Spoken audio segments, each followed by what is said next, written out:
lorsque Ferrego a été bien avec Weranson, ça a comme ma coalition.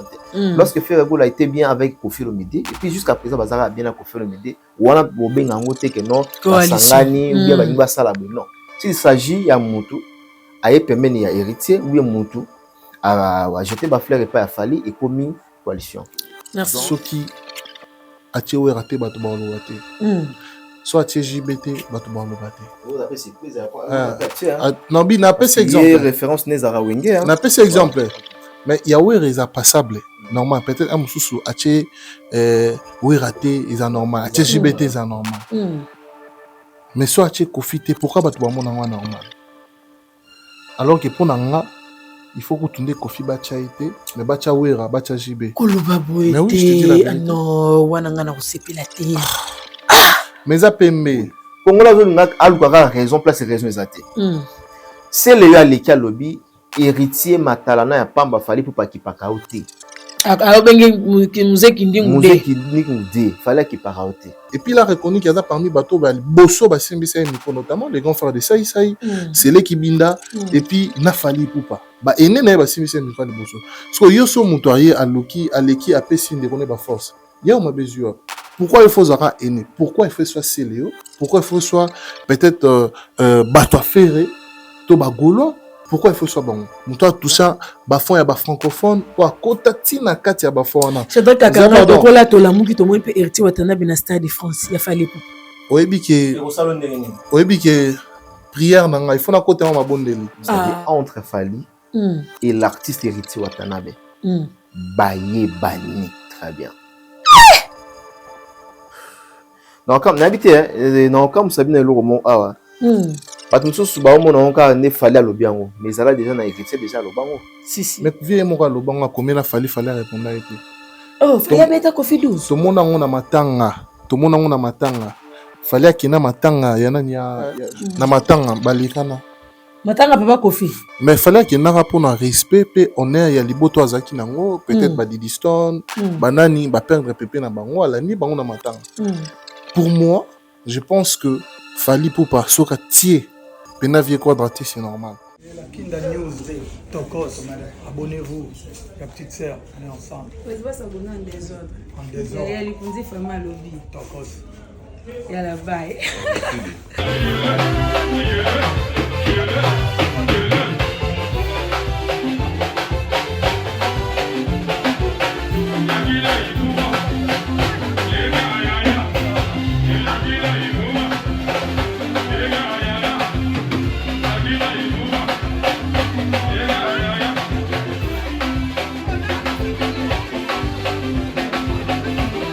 La kiki dae.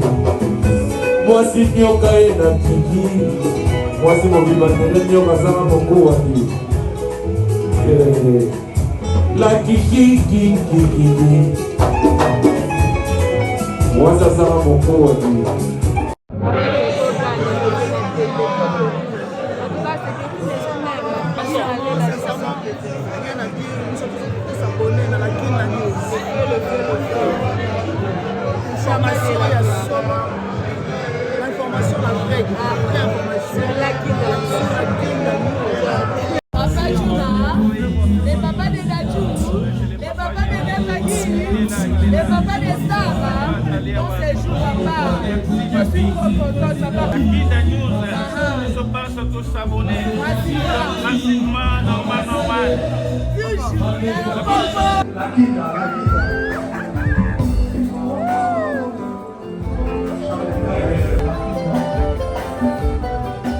Rendez-vous de vérité, votre émission que vous aimez bien, qui est présentée par moi, 3 fois la Kinda, 3 fois Kano, le feu.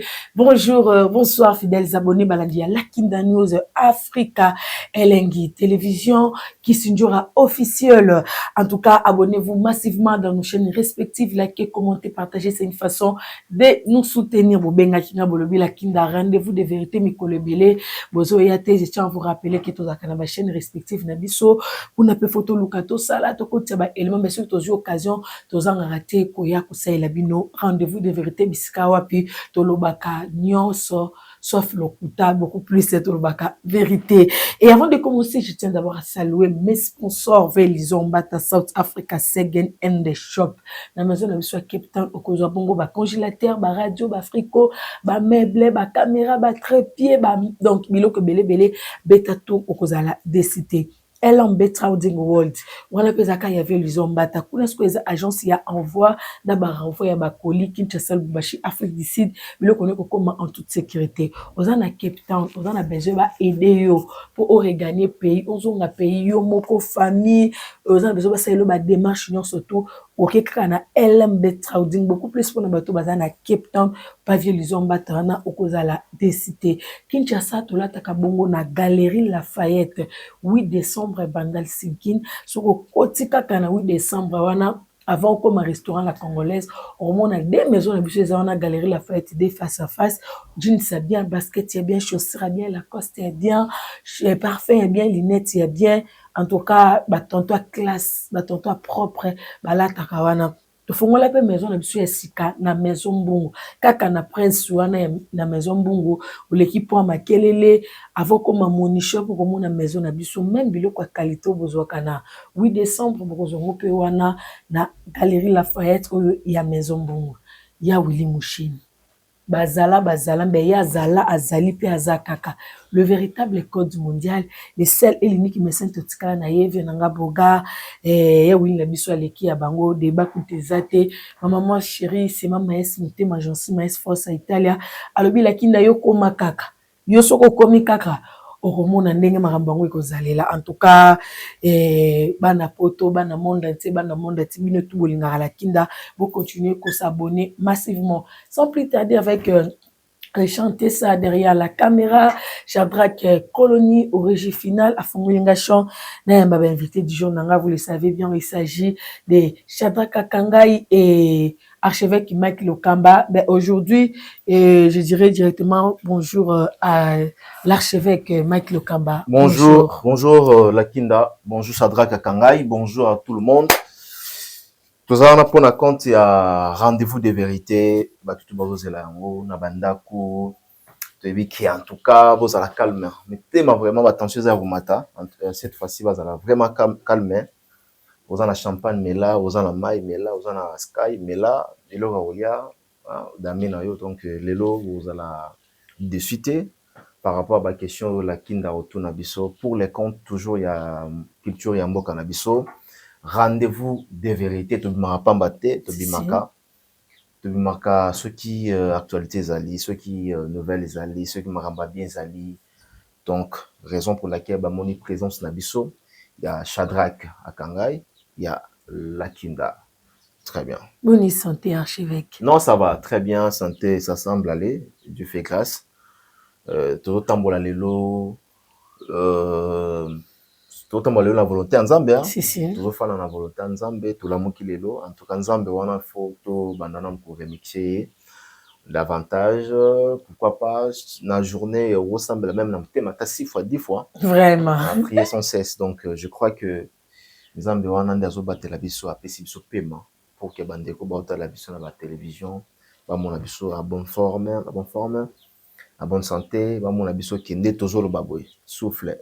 Pour foutre facture vraiment mais après on a qu'on fout facture snell na mai donc pour dire tout simplement que un avis qui paiement souffle te foutre là haut ni facture vraiment et puis que ceux qui ont minimum photo payer est-ce que voilà est-ce que puis que ceux qui ont foutre ba facture de te foutre ba courant mani mais le lobi so to wana nyongo belé banyongo ko te mais déjà ne to katana to kufa po to zimongo wapi baba na pamba na l'hôpital wana ba paiement artificiel ça coûte cher hein archevêque tout le monde a combien singa la kinda archevêque elle a traîné déjà bien tout le monde le sait là il faut pas conseiller monte en fait mais abi mikolo bazo kokayo le té archevêque on dit bazo lata makasi na ba mission ba basket akana bi bon ngamo pe na koti na vérifier na moni na confirmer kandana nani archevêque Abizolata makasi azokoka yo te nayebi te soki pe Shadrach reconfirmer ngo à qui j'ai dit directement bonjour à Shadrach Akangai, le mignon garçon merci de la presse. Merci. On peut ça merci hein. Kasi je suis un moteur le biso qui n'a lata. On va rozolata makasi à cheveux. Nando lugandi a kotanga na zanyo. Na ba sote. Just Cavalli. Just Cavalli. Ah d'accord, très bien. Na bi kotina chonga mba. Donc na bani. Ah je vais na ina remixer mutuana. Mais ils te yango ma o biso to de la télévision. Vraiment. Ça le bina comme na tasu makasi na la ta déjà makasi. Merci Nandekwana. Shadrach Akangai à qui j'ai dit bonjour Shadrach, bonne santé. Bonjour Lakinda, bonjour Mandegonion surtout Balanda Biso, bonjour Mike Lokamba. Na ba partenaire pe ba abonné to pe ba landi. Il y a rendez-vous de vérité, Mbotenabino, on va continuer combattre la paix pour Sabino longue vie, où ils ont rendez-vous de vérité quand est le baka. C'est l'adresse Oyo Bozoraba information avec toute sa véracité, donc 4 Nabosolo, et puis tous en analyse constructive, souvent, ils en restent parti pris. Donc merci à vous. Je profite également pour dire un grand merci à Mandegoto, à soutenir Arbisson, à ma moyenne, à ma manière tout. J'ai dit merci à Drey Mabaya. Dray Mabaya, papa na Anaël, Naki na Mabaya, je te dis merci beaucoup mon frère et puis bien de bonnes choses également. Dans ma sœur Clarisse Mouyembi à Guilain Antiebe que je salue affectueusement, le véritable code de l'essai et l'unique, Yawili Moucheni, Yawili Moucheni, Yawili Moucheni, Totikala Ranayo, la Pessio Bambo Tebele et je pense également aujourd'hui à Ginel Biedi, Tiki Ganya. Je vous invite, na Mandekotu Obalingaka Osumba iPhone. Kobanana 7, si on a 17 Pro Max, il y a 1 terrain, il y a 512, il y a 256, il y a 128. To contacter Oezali Bongo, Ndekonabiso, Joey Store DRC, il y a Zali Moko, il y a Bandeko Bazote, il y a iPhone, il y a qualité, et alors il y a qualité, il y a les bossos. Donc, to contacter Rosa Pende, c'est Ngomingi, Azwami Bongo, na Ri Badjoko numéro 20, référence Intermatonier, car on a rond-point Victor Wana, Batou Baïbi rond-point Victoire, Intermatonier, ça quelque part Wana, na maison sanctuaire. En tout cas, Wana ndi au Kota, na Kati, ouye pas Joey Appel. Donc, Oza Mobimba, Oza décidé, et puis, Bandeko to bolini pena boso ma téléphone à Kito, et puis, Oza problème à téléphone, ou téléphone, nous display panzanaki. Oh, écoute, Ezo Salaté. Micro zo salaté toyi pas jouer qu'on a pu abongisa ka et puis battre ba téléphone en qualité ba ingénieur baza qu'on ingénieur Jires Mayala et puis ingénieur Sefas Kapala Ido donc on a ma mouteza correct et pour un mon téléphone en celle-là et où t'es pas jouer donc merci beaucoup Shadrach Akangai nga pe téléphone nga iPhone 16 Pro Max et Koyaki na en direct exclusivité donc yebisa Joey na ça la publicité penza ya maison avec la solution et panzani Koyaki ka boye ali kosoza na mona antikasi mais na sime Koyaki et panzani petit problème on a za Saint Thomas aux Saint Thomas ça salie c'est na ganga makasi merci beaucoup iPhone 16 Pro Max. 16 Pro Max, donc, directement, on va commencer. Tu vas garder les micros. On va parler de faits divers. Qui dans la côté sport. Tout le monde peut et indi entre les champions Abisso, Banamboka, Martin Bakole, Tonio, Kopesi Mbombo, Boy, Tonio Kalobi, Martin Bakole, Beta qui est na allé. Ce qui Martin Bakole a yebani, et ça grâce naye. Mais retour paix, ministre sport, DJ Boudimbo, organisé les bango loko awa. A bête Martin Bakole sévèrement mais autant Martin Bakole peut la quitter a lié à lobby na robeta yo mais batebele ba déplorer muke ba lobby Martin Bakole a déjà influencé en monene jeunesse landa kaimba yeko finga papa ya Tonioka na habité Shadrach Akangai ya toi le micro commentaire. Bon personnellement moi je serais pas d'un côté mort partial et tout ça parce que et tous à la base sont des Congolais bien que Tonioka défend la cause de l'emblème, allais-je dire, de la France, mais quand même, son origine est dans la Makila à Congo. Azara yanga mbuti ya biso. Théâtre bena congolais pena awa, papa ne bena congolais. Ah congolais. Le père et de mère na biso. Ah de père. Maman na ina. Ah maman na ina azara française. Papa congolais. Tozie ka kota papa to Kota récupérer. papa. Alors C'est moi qui la moi dans papa. Babi pa lo balingala au saranati. Et moi à la base parce que moi j'ai fait aussi un boxeur. Nazara boxeur kala. Chadra ke biso kitoko bolingo même sane bandeli. C'est ngala avec na boxeur. Ngala muta makofi. Ah, on affirme ngo. Ngala muta pena makofi pena. Muta makofi o mona koma sonné. Makofi gaz ma oui mona koma sonné. Donc makofi côté belé na mutoa. Et je sais comment ça fait plaisir, il y a Robuna. Et puis à la base, ceux qui Hollandi bas sport, il y a combat oyo, ils ont la plus provoqué dans ba clash. Les autres sports il y a boxe. Si. On est judo, ils ont peine provoqué dans ba clashité. Judo ils ont préparé combat ba club oyo ba bunda club parce que judo ils ont 7 personnes de ba bunda. Entre 7 et 6. Mais boxe ils ont peine individuel. 1 contre 1. 1 contre 1. Ceux qui boxent boa moni qui peut-être Georges Foury ou abundaki na Francis Ngano. Na Francis Ngano. Si. Ce qu'on a la poste na net, bako so en poste na. Il faut nous provoquer déjà. Na ba clash, na ba commentaires, na ba réseaux sociaux et tout ça. C'est sur base de ça, ne ba annonceur bayaka, ba benga ba promoteur. Promoteur baye ba ti ba miser là. En tout cas clash on a c'est plein nango parce que ils ont engagé des grands géants à bourse. Et à savoir Martin Bakole, c'est un grand et alors un grand boxeur. Oyo azui Moussala nae au sérieux et comme ceci quoi zalelo et dire que Tony Oranda lobaki ke Bakole ayebani pona combat wana. Très honnêtement, moi je dirais c'est vraiment pas ça. Bien que je suis parmi ces gens où Batali Martin Bakole pour la première fois dans le combat à Tony Yoka. En tout cas, moi, je suis parmi Batoyo. Nous avons un combat on a na Willery en face à Vena Ferré. Et là, moi, ils ont dit que na vanda wana na otape na combat banda 21h. Banda 21 ngana iba no futi na na lingwala na Kigoma. Na utaka hôpital na zonga na fandika na kota terrain wana ya on a PML. Ocal, ouais, biso wana na fanda wana na tala pe kombango. OK. Na tala kombango pour la première fois. Mais siko yo kolobaki yebani pona Martin pona Tony Yoka, c'est un peu compliqué, c'est un peu flou. Pourquoi? Parce que Bourse ils ont en France c'était. OK. Bourse ils ont en France c'était. C'est vrai.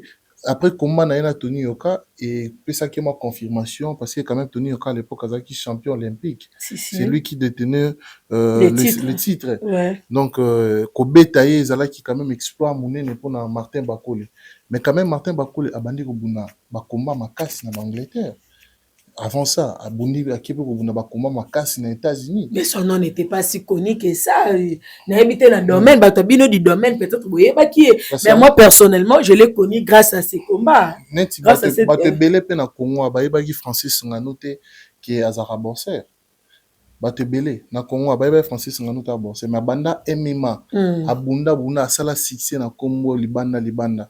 Mais, tant que Bunda, le répétant on a grâce à Martin Bakole to tche boss misu totali to comme la combat na George Floyd ou na ouais américain là pour papa na boxeur Tyson Fury ouais tant d'autres comment na Tyson Fury to monique parce que c'est grâce à Martin Bakole Bakole peut déjà ba no na Angleterre totala qui histoire na yenda bete na parcours na kinaki na Angleterre ba comme jouer ba combat et tout ça là nani mamuso e bandaki et côté mususu on a que yazaki na moi respect na ba valeur pas Tony Yoka a commis là na ba réseaux sociaux tout le monde peut répondre à Tony Yoka ezaki peut respecter parce que bon c'est ça ko inanate za bitumba so bobundi kande su kaka katango boya mana mamo kande sili bokiti na se bokomi batu normal a diversité za la sur le terrain Tony Yoka tellement pour là il pas cha haine Bakole écoute à Luka Bakoma master a entraîné parce que baba congolais et bakisela moi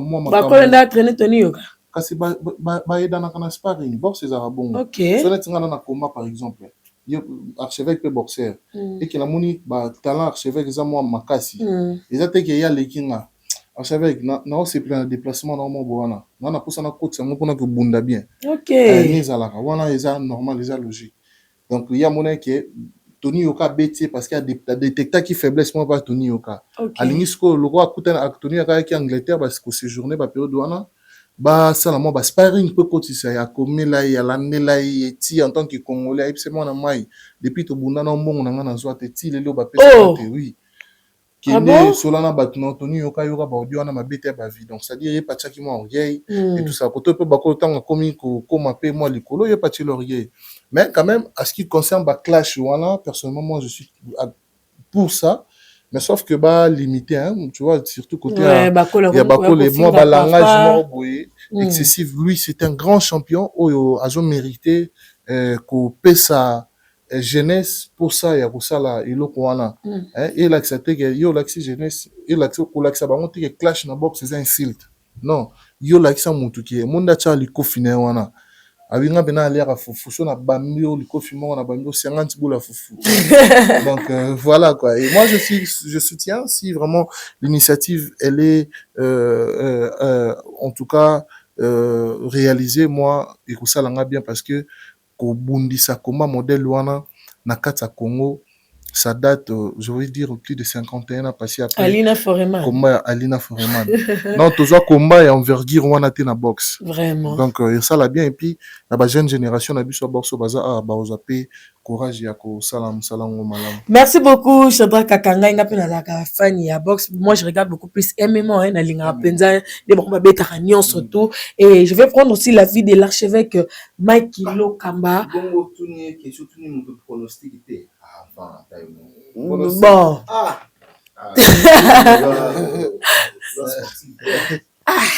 Ce n'est pas vraiment bon. D'après yo, Tony Yoka match retour contre Martin Bakoli. Tony Yoka a une décision wana penza. Na Martin Bakoli pas le bi aza ozele refungama. Na le toto la moninga. Ah c'est vrai. Alors pas depuis le cas là on disait pas que la zone qui ça fait que ce moral bien. Na le obeta moninga. Ah. Donc naza honnête envers Ngamoro. Si. Mais honnêteté on a la bonne la mutema. Non, ça vie na yo hein.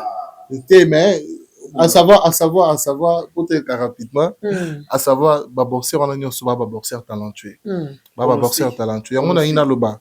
Wa pina ana honnête. Vraiment. Ba boxeur talentueux, ba on surtout bazo bunda kitoko pe makasi et mais moko azo bunda pona Congo, moko azo bunda pona France. Okay. Alors soki penza na ko pencher position nanga na ko trahir Mboraté. OK, n'est jamais trahi le Congo. N'est jamais trahi le Congo. Je soutiens également Tony Yoka tant que na bunda. C'est vrai, on bunda pour la France mais quand même pourquoi ça congolais plaisir on les alaka à gagner. Mais asko likambo comme penda que likambo na ya makila na ya bendele. Des pères et des mères. Donc des pères et des mères. Tony pe aneka ndeko na biso. Donc pour nanga je choisirais son frère Osier qui est dans mon champ. Martin Bakole.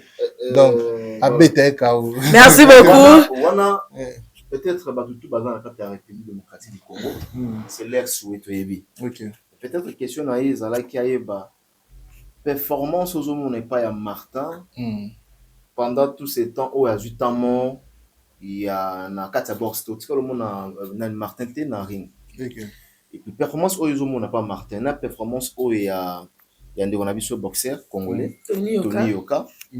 Ozo équilibré en comment et a que soué oui tout à na soué que Martin na n'est-ce qu'on les a soué na ngate hein ouais OK c'est vrai que vite fait hein net très bien et la question est bien parce que moi à la base un sportif na autre le tout à l'heure na zo quand même chance sur ça la boxe au moni boxe c'est un déni boxe c'est ça ce qui monte au milieu hein ndé ça là que ba bien au moni ba articulation le kofi boire ma bien té ce qui au salle d'entraînement aux aura toujours au four au moulin na obeta saki et tout ça là aux souplicité du kofi za munene bon c'est ça que sous za munene nous a insoufflé moni bako le wana to mona wana c'est quelqu'un où travaille quota et vend dans la katanzo tebele ce n'est pas peut-être dit que ceux qui a été vidéo té na réseaux sociaux ndé à ça là peut-être bah pas entraînement ça qui était et moi à ma connaissance tout grand boxeur tout bon boxeur a un sac soit nandaku soit na kati ya parcelle na ye donc on sentit bien boxeur à solo soit la muki na tongo tango qui na brosser avant si même déjeuner na ye il faut Bref, Shadrach. Et au-delà de tout ce qu'on peut dire, et Bako la bêta de Tony Yoka. La bêta de Tony Yoka, c'est vrai Tony Yoka a boxé à mener, mais naba combat oyo Martin Bako la outil ko gagner à Sougana, c'était aussi des géants. Alors pour nos bétailler, ça peine facilité. Si je vais pronostiquer, et je dirais que Martin Bako ce n'est pas winner bazara. Martin Bako a 1.15, Tony Yoka a 1.8. Ok, merci beaucoup Shadrach. Non. Martin Bakole 1.15, Tony Yoka a 8 points. Donc, Moutou a risqué. Et là, Tony Yoka. Merci beaucoup, Shadrach. Moi, je dirais... Et puis, la télé, papa, mon lien, le Morabi. Tony Yoka. Ozo Bunana Moulouba. Nakata Moura Balouba. Et puis, la pouvoir Balouba. Donc, compliqué. Nani. Papa, mon lien. Dans mon vidéo, il est bon. Ah bon? Donc, Bakole, là-bas, apena na moi ba opportunité belé so comment ne Merci beaucoup. Moi je dirais le contraire, je dirais que Tony Yoka a 8 ans, il a observé a tal la ba match na bango de ba bundaki à comprendre les techniques peut ya Martin Bakole, donc ce n'est pas aussi facile hein. Moi je mise que pour na tal ba combat MMA atala ndenge ba bundaki adversaire ndenge bundaki na ba tumususu azu pe temps il a ko étudier donc bonne chance à eso vraiment combat on va organiser et on ça la biso bien et là je vais prendre l'archevêque Mike Lokamba archevêque vite fait on va évoluer. Combat biso tout aux elango maman la biso la kinda. Donc on attend les combats. Oui, Martin Bakole c'est un champion. Et puis Tony, tout le monde a vu un combat à bêta et puis champion na Olympique. Olympique. Voilà, ce n'est pas une mer à boire, c'est pas facile. Pour ma champion nageur d'Olympique. Le loba est à prendre au Bunda et puis pour le attitude du comportement et à Martin. Bon, pour moi je trouve ça normal parce que ba pique na boxe nenge nani a le bien Shadrach et ça n'a monté. C'est une manière de rebooster combat na bango. Moi je savais que Yarofinga na papa. Afingi papa bin. Et papa a tenu Yoka ba insanité. Afingi Afingi papa le bini. Moi je peux pas répéter ça mais si il a incité. Afingi papa et sa papa ke bané afingi pe générique pe dire maki. Non, depuis quand papa et sa papa ke banaé ils a incité. Qui a commencé? C'est papa, non? Le papa n'est pas le que non Martin Bakole a boxité. Bon côté. Moi on a répliqué caca. Papa n'est pas le bon. Papa le bon fait pourquoi? Parce que c'est une manière de booster combat là-bas. Moi je savais que derrière tout ça, bah na combat na ciment. Le gros ça m'a fait que Martin il a pas ça au bundati. Oui. C'est comme ba kanana wa pesa et mafuta. Les Arabes. Déjà Mututu alingarate ba Mututu rofinga le boko no esali boy. Le boko no eza moke, le boko no eza munene. Mais so comme kota na vie professionnelle ya moto. Ça le rôle on appelle ces exemples avec non. Faux journaliste on a présenter mission et se choquerait peu soit. Bien sûr que oui. Je vais me remettre en question. Martin Bakole a qui a champion à Bundara, à Beta Rabat. Mais vous savez que non, à Bundara faux box. Abunda faux box, ça box c'était. Donc ça choque. Il y a un homme qui révolter moto. C'est une manière pour moi. Il y a pour m'attraquer, n'est-ce pas, combat na bango. Promoteur babima. Il y aura des sponsors. Hein. C'est là où on a marabé ça dans combat. Et puis non seulement ils ont la combat, mais en termes de spectateurs. Bakbaroya, Bakbaroson va bien à Bango. C'est une manière. La première partie, c'est la boxe. C'est vraiment pour net Bango baza ba boxeur, il y a ba athlète, il y a ba bimil banda, ba renommée internationale. Il faut droit télé zala. Moni Canal Plus. Voilà. Elle va diffuser combat là. Il faut foutre à mon belé ma casse. So il net ba diffusion na bin sport. Bin sport il faut foutre à mon belé ma casse. Boulou sat ce que l'on il fait foutre à mon belé ba droit télé on a sopé au sangi sur mon et comment appelle $1 million. Donc bako ya teka maman abandi ko bunda. Il faut manière zala koto pic nena bi que non papa nous tabandaki ko critiquer Martin. Et puis Martin ça les réplique. Donc c'est une manière ya ko booster combat na bango. Archevêque pronostic. Pronostic nanga. Martin, c'est un nom fort. Oh, biso tout yebi. Tony, kobo constater que Tony ndenge Martin Bakola beta qui na Poto, na Paris, que Tony Lemba. Non. Tony Lemba te. Na Bercy, abeta na Bercy. Bo constater que Tony Lemba. 7 rounds déjà. Si. Na yeb savande ko botala. Omoni muto yo. Au beta déjà une fois. Muto apola pona yo. Soga singi yo komba banga. Hein? Keba. Ah bon? Keba. Revanche des Aramabé. C'est-à-dire, à 8 ans, Tony a eu le temps, il y a la combat, surtout au Martin Bakol et Abunda. Bah, c'est ce que j'ai dit, non? Si. Martin Fotala, c'est très dangereux pour moi. Parce que j'estime qu'il y a un moment où Martin Bakol article moi exercice en termes il y a sparring belé. Archevêque bon ceux qui a posté ça veut dire article. Non ko batte ga posté mama bar. Voilà, zo posté mama bar. Ba ko posté na mama bar. Mais ils ont les réseaux sociaux ne mobimba. Car bar na bar. On sommes au travail au monde qui me travail. OK. Ceux qui me travail, là bako la bando travail, toi non monde qui bako la bando travail. Et puis na solo mo bako les elo mo qui pour na izara réseaux sociaux. Bako la beta mtoliko fait réseaux sociaux. Bako la ça sparring réseaux sociaux, entraînement réseaux sociaux. Yo mon ango sociaux. Quand on a na ba live azo sona na ba gel show azo tomboka. Yo na zo mona c'est vraiment dangereux, Na invité ceux qui y mo konde tozolo ba o mam o so eza bongote, ceux qui y mo déjà qui conséquences nini. Azo ba précaution nini pour na combat na avec Tony Yoka, mais dans souhaité bango ba bonne chance. Tony Yoka aza congolais. Bakole et Asa congolais. Mais, pronostic. Mathieu Matata. C'est vraiment un combat. Très serré. C'est vraiment un duel Maurice à la très fort. Mais sauf que, dans ce moment, Tony a quoi gagner. Tony Yoka. OK. Parce que Kozo ngane boy entouré lobby quelque chose. Il y a beaucoup d'assurance que nous avons détermination. Tony a y a détermination. C'est la même déclaration nazoya qui nous bétail. Voilà, il est déterminé. Est-ce que Bako l'a déterminé?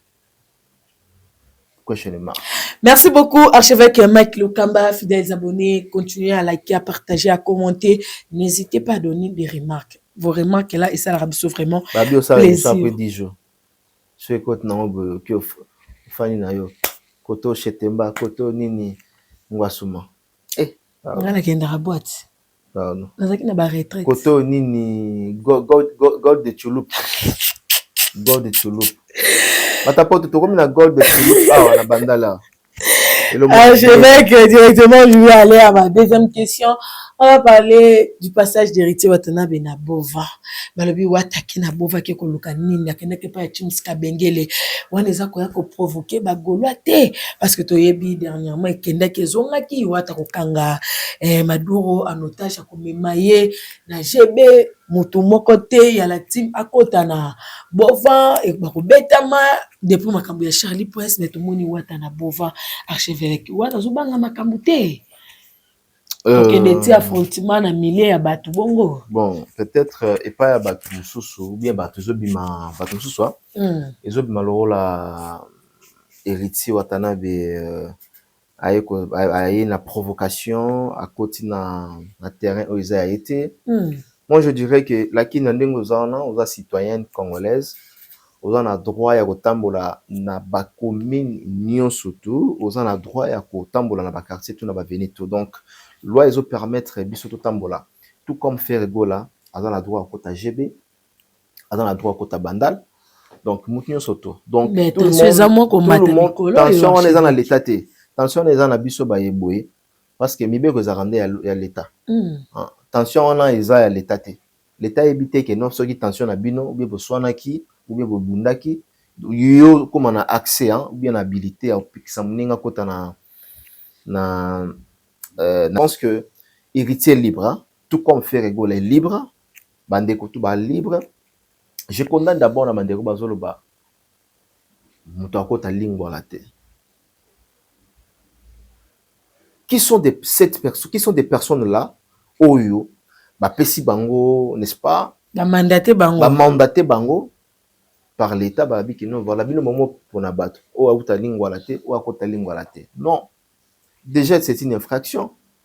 Nga Congolais zo pekisanga na kota na bandal so na fundi ba kanga yo yebisanga héritier na moni place mo provocation te hein na vidéo wana na moni juste 23h à Bangui il fallait kenda na moi wana bango balala ki alingaka zo tout na los apps. Voilà. Il faut trop la question essaie de savoir héritier akenda ki pona menace bien akenda ki kotala Teams Kabengele na pesi Teams Kabengele bambo TV na liboso akenda raté mais kaka na bango là ozo ba liboso akenda raté qui t'a dit que c'est la première fois héritier nyata nini lingwala et pas Teams Kabengele qui t'a dit ça?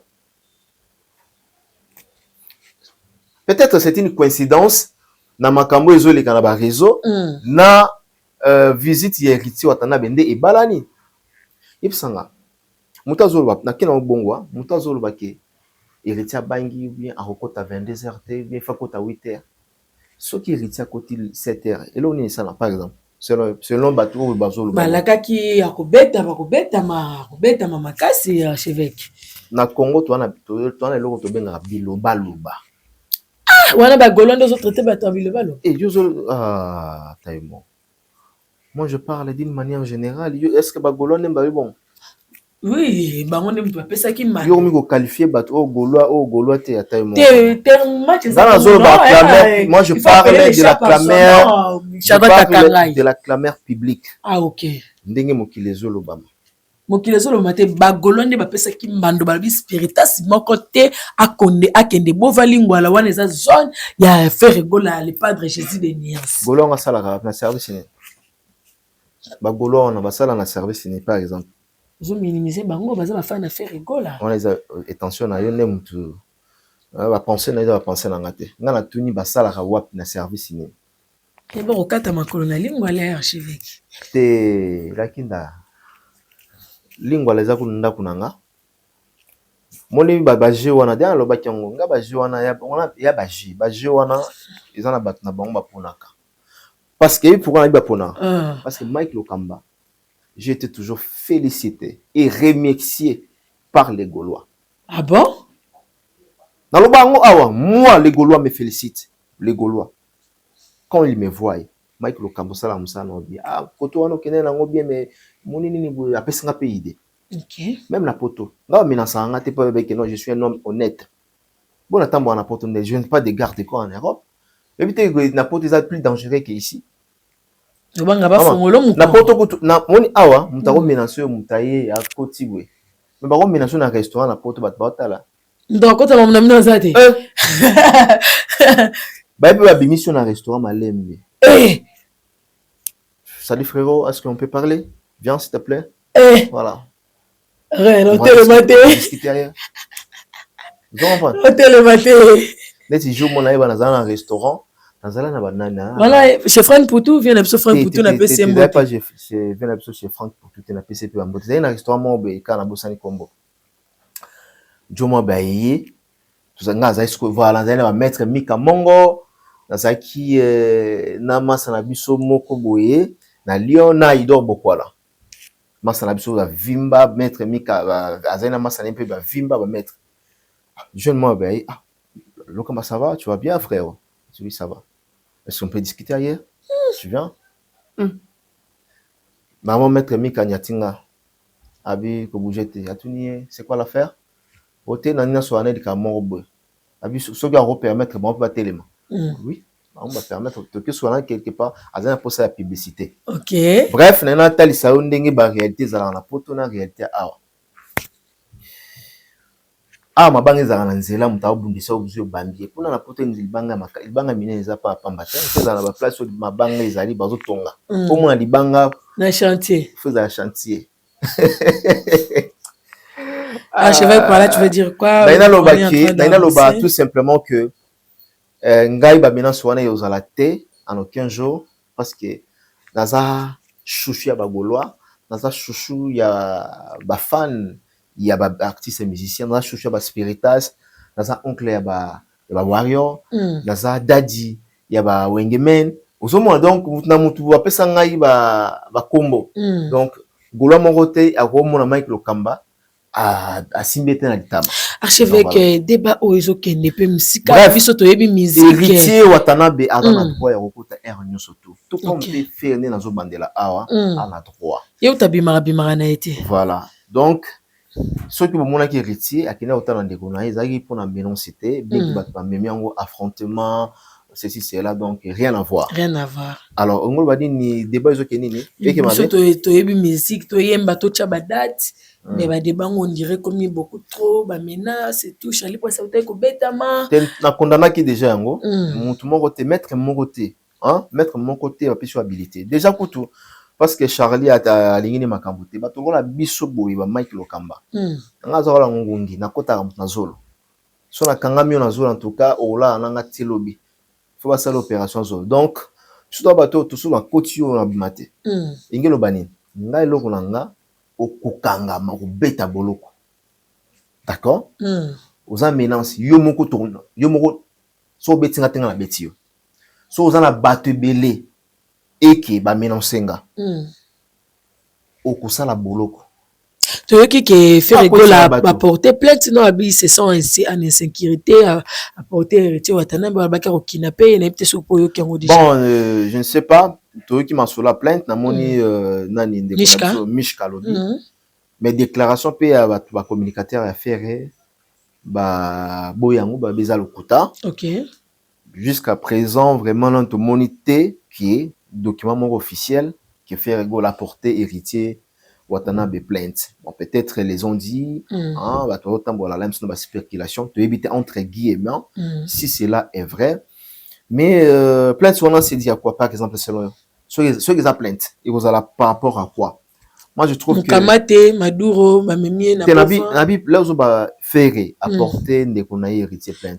Pour la menace héritier Landa qui a annoncé qui plutôt à Roya Kokanga. Donc, selon yo, ou bien selon Ferrego, la zone qui héritier menacé. Selon Gaïté, selon Bato Balandara Bisso, Bato Nengo opinion publique et Zoloba, et Nengo héritier Loba qui est à cause de leader na bango, à cause de en otage à Memie na GB. Très bien, entre Ngano et Mena, parce que c'est toi qui poses la question. Héritier faisait allusion à Ferregola. Il avait cité le nom de qui? Est-ce qu'il avait signifié que non? Leader ou Nazo Lobela, ou musicien ou Nazo en otage, c'est Ferregola. Na droit, donne-moi les faits, je te donne les droits. Yébisanga héritier, parler de qui? Merci beaucoup, archevêque Mike Lokamba. Je dois aussi prendre l'avis des Shadrach.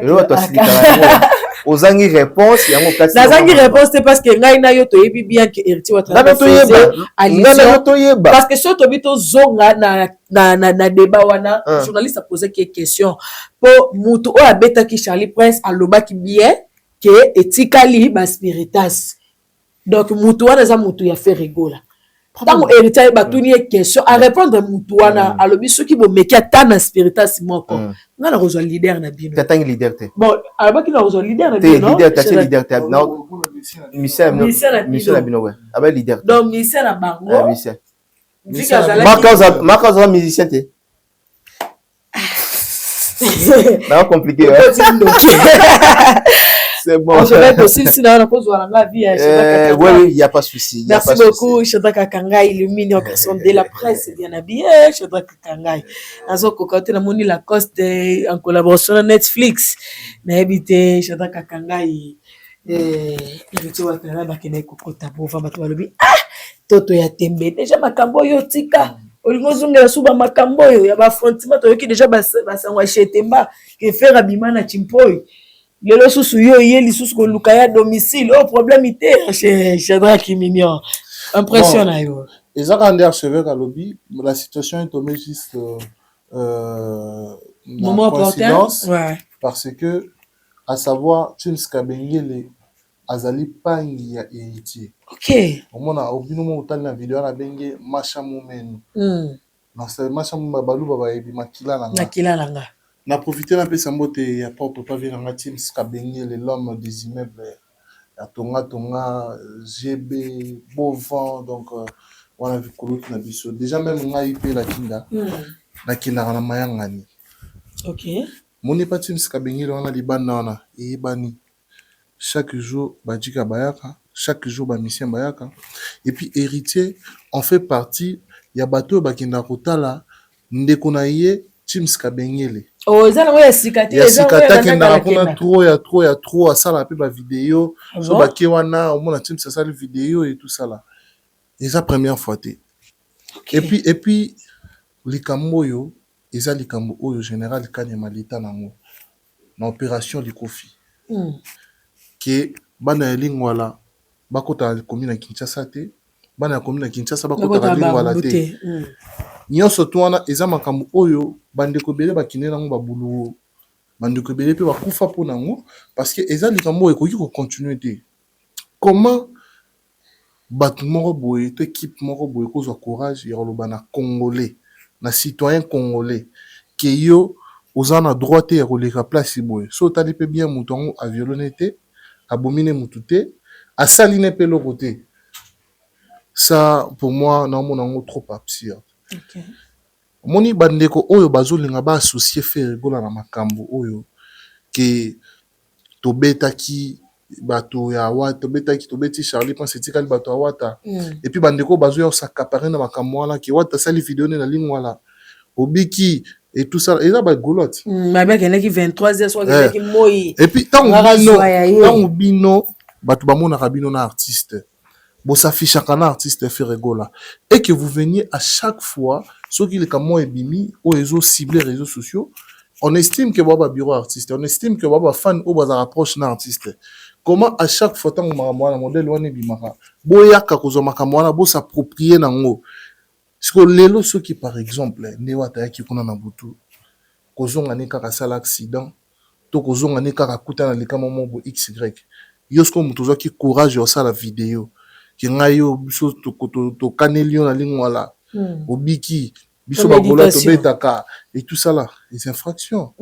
Voilà pourquoi basage baloba monoko et betisa Simba film non c'est-à-dire tant ozo loba balola monoko na 7x7 likambo wana obino bosala yango nde biso bimisaka Ferregola on dirait assez incapable de vous interdire de vous interpeller parce que c'est à son nom que nde bosala makambo wana. Si. Je n'ai jamais vu un fan de Weranson Banjoy ba betaka biso to ibi Banjoy basala ba vidéo eza ba shege bakulu na moko boye bango ne bano sa vidéo kala à l'époque na disol na masola wenye na ebiti so archevêque na poste si eza ba bandi ba kiri moko boye biso to betaka et tout ça là même héritier à l'époque bato bano sa ba makambo ezalaki bato ba biroté mona ba maître mo ya Kauka ba maître mo ya Matonge ba maître mo ya Luanda ba maître mo ya Paris ba ça na bango rien à voir avec artiste mais ça le rôle Dilasso par exemple, j'ai pris comme exemple Mamba Buzoba Bongo, Coco Dilasso ye, Toebisaki Binot, Binombo Sala Bobomona. C'est tout le monde qui va cibler directement Fali. Normalement. Ozomona. Si. Et ça le la papa chéri, Nani Roger Ngandou. Roger Ngandou tout vraiment bureau. Tout chata Roger ML. Bah tu vas que Roger ML a papa chéri. Maman Roger ML a ye, le yo sala boyo zelo omona. Torosala boy soza mobali leka venir tel x kota Montfleury kota Bovan kota Belleville torosala mabe wana eza kwa bobino nde bo somba likamala et bima lokola artiste azotinda bino bo lancer le moto na message alors que ça n'a rien à voir. Moi à mon humble avis je reviens toujours à notre artiste Ferregola de pouvoir éloigner ou épargner bato modèle wana na makambo na ye soka éloigner bango atie bango na pembeni. Pourquoi je dis éloigner et épargner? Autrement, ils ont protéger bango. Okay. Parce que ma langage na bango ils ont qui n'a côté risque koya bango ne mutu baza problème. Ko éloigner bango ezali ko longola bosoto. Donc mambo ya buzoba o ekoki la taete et comme ko la tae parce que ba communicateur na ye to pe ba fan na ye o bazaka na ye bazo ye ba ko ma message Yamala monté dans les réseaux sociaux. Merci beaucoup. Je voudrais que quand tu vas garder les micros, on est toujours sur Ferregola. Vite fait, on va parler de son passage sur France 24. En tout cas, Batobaza qui bleu, Ferregola. Bah, on les a qu'à faire au biso toyebi. wana selon bato abi poser à répondre bien à ma question ayembi kitoko na éviter avis na pesa partager bongo. Bon, moi, personnellement, je les félicite parce que c'est quand même l'artiste de notre pays. Aujourd'hui, si on voit l'émergence et l'évolution de l'artiste, moi, ça me réjouit. Pourquoi? Parce que à chaque fois, Toganga, qui fait Salaboué, l'épée Toganga, peut-être qu'on a artiste comme Soussou. Toganga, et puis, quand il y a l'émergence, il faut le voir. Quand on voit l'émergence, allais-je dire, il faut qu'on félicite. Il faut passer sous ma casse à Sanine. Et au salanga bien, encore et encore, bien ma casse alors bien ma casse na moni peut faire rigolo avec la plateau moi anglophone a bandi pené monsieur bandeli tina suite en anglais mais quand on a eu sa vérité tout ça déjà non effort en français au bolobela ba belle poisson ba belle maman à ça déjà non effort c'est wana c'est ne pas pour une fois beaucoup qui se pela na yete quand même faut que moi bo exiger le comme sousou non te barrer ezaki nazoba non pas na nité Barrer ezaki belé. Ngana na ozo micro, ngate. Te barrer ezaki belé. Déjà français za langue na bisoté. OK. Mon so muto azo ye kolango ako ki ko sala directement perfection te. Soko zo ye kolala biso ba toza ba apprenti to kindo ba cours anglais parce que au-delà de net nga ki na formation anglais. Na muto mo bena charger na ba programme. Yo mo moni poto sa rendez-vous de vérité c'est ngaka yo za la libre, archevêque za la libre, nga pena za libre. Donc, c'est-à-dire, mutu a blendé dans le programme naïe. Oza mambo sale et tout ça la machine. N'a qu'une formation anglais parce que j'ai la volonté, il y a rien cola et tout ça. Je on a tout ça, non ça l'essaye na. Ouais, tout ça l'essaye. Pour moi avancer. Par rapport à biso. Par rapport à biso. Alors quand ça biso pe moi va plan. Au moment que mutu azo ki négoyer cola la volonté oyeba. Ozo mona, moi ça me réjouit tant azo ki négoyer cola. Mon temps jadis aloba ki belle poisson. Critique au batu basala gié. Na limite qui a le sous bel poisson. Moni ba erreur o asali na émission France 24 on il y a ba mot, il y a ba article wana eza ba erreur oyo et personnellement je l'ai dit que eza ba erreur au fondement nango eza na ba classe tout tanga. Tu vois, eza ba classe na biso généralement na Kinshasa tozaka na difficulté il y a ba article grammaire. Donc toza penza na difficulté à ba article. C'est vrai mutuaza aki na nyo surtout Azate. Mais moi, ça me réjouit comment on a fait Regola s'exprimer sans froid aux yeux et aisément, calmement et comme si c'était sa langue. Vraiment, on a fait à comprendre les questions puis à répondre aux questions. Voilà, donc, a une facilité. A une facilité, donc, correct quoi. Ils ont montré que l'anglais, c'est quoi, sur le anglais, il y a bon pose pas biso ba toyebi anglais témoin to ka ba erreur ils a raté. Mais ce qu'il y a français le roi toyebi français to ka koto salement erreur, koto salement boé. Donc ce qui veut dire moi je lui pousse fort, je lui félicite d'avancer et alors d'avancer et ça va lui décomplexer na sens nini. Mon ba place msusu o azaki na kilo okinde. Ba place msusu azaki na difficulté okinde. Yemoko tango yekola balangue wana, c'est ça que j'ai dit. Et pour ça langa bien lelo ceux qui artistes na biso to moni un jour akepe l'émission mo na na Tanzania, akepe émission mo na Kenya, net par exemple émission Kenya na anglais na ezaka pour tout.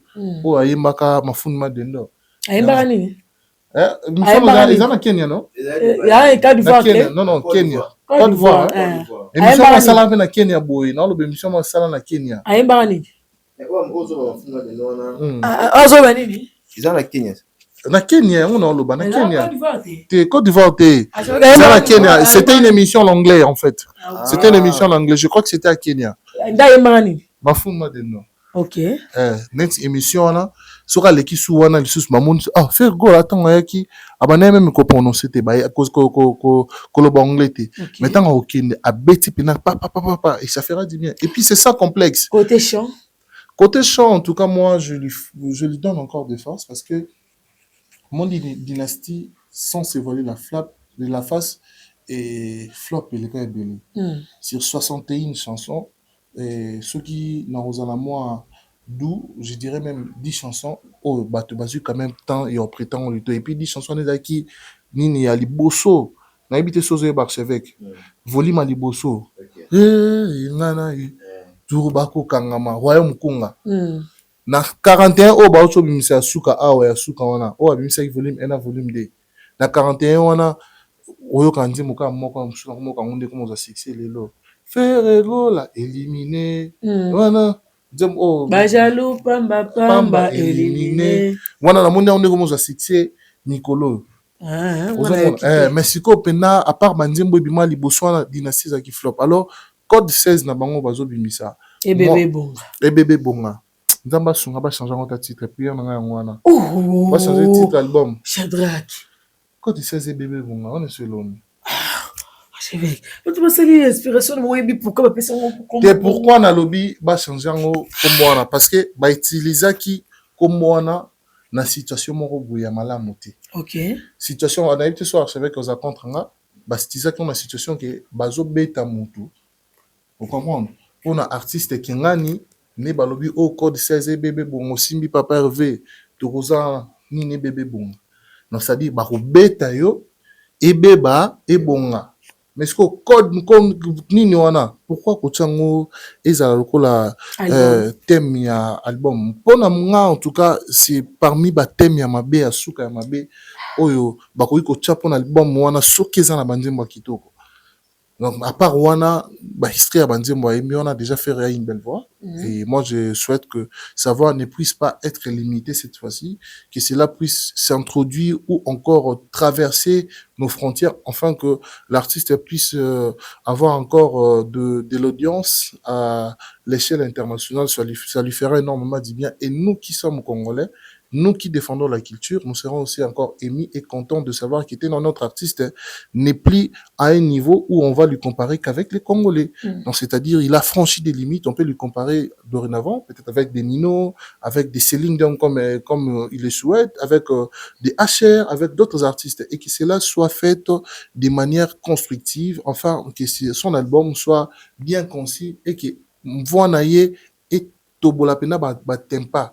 Il y a anglophone et tout le tempa, il y a canadien, il y a américain, tempa, il y a whisky, tempa, il y a tout au barouya,